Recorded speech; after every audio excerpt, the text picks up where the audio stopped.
According to Rabbi Binyomin Lisbon of Kosher, flavors or flavor enhancers are derived from hundreds of unlikely sources. Rabbi Binyomin Lisbon explains how flavors in consumer products undergo extensive testing by kosher certification agencies. Q. How prevalent are flavor ingredients? Rabbi Binyomin Lisbon. Flavor ingredients can be found in some form in every aisle of the supermarket. Q. What are some examples? Rabbi Binyomin Lisbon. Ketchup contains a tomato flavor that will enhance the taste. Cake mixes contain an artificial vanilla flavor. The list goes on. Q. Such as Rabbi Binyomin Lisbon. Flavor is added in a number of supermarket products from soap to soup. Even cigarettes contain a vanilla flavor. Q. How does this affect the kosher consumer?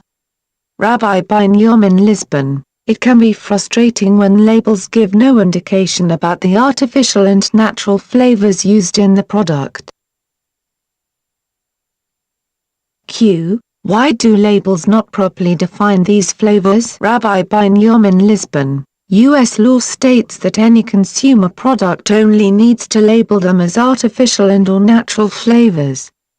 Therefore, the assorted flavors remain unknown to the consumer. Q. Is the manufacturer aware of what flavors were used?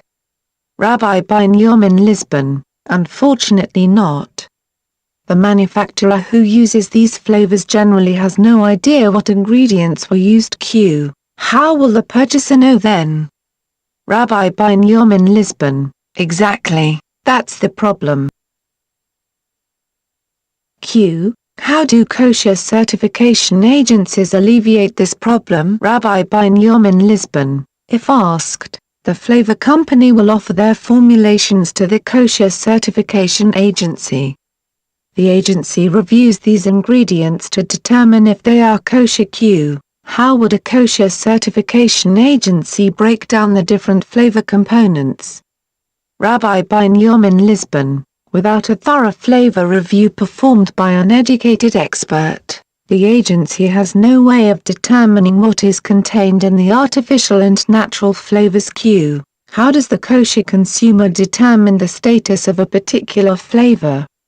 Rabbi Binyomin Lisbon. Flavor components can be broken down into three major categories that help certification agencies define them. Q. What flavors are definitely considered kosher? Rabbi Binyomin Lisbon. The first is what would be called the best category, which includes artificial or natural ingredients that have always been considered kosher. Q. What are a couple of examples in this category? Rabbi Binyomin Lisbon. Pure cocoa powder and pure, unflavored coffee are two examples. Q. What's on the opposite end of the spectrum? Rabbi Binyomin Lisbon. The worst category features flavor ingredients that are always non-kosher. Examples include civet from cats and castoreum from beavers. Q. How about flavors that fall in the middle? Rabbi Binyomin Lisbon. The middle category contains components that must be carefully examined due to their unknown nature. The major concerns in this category are process and source.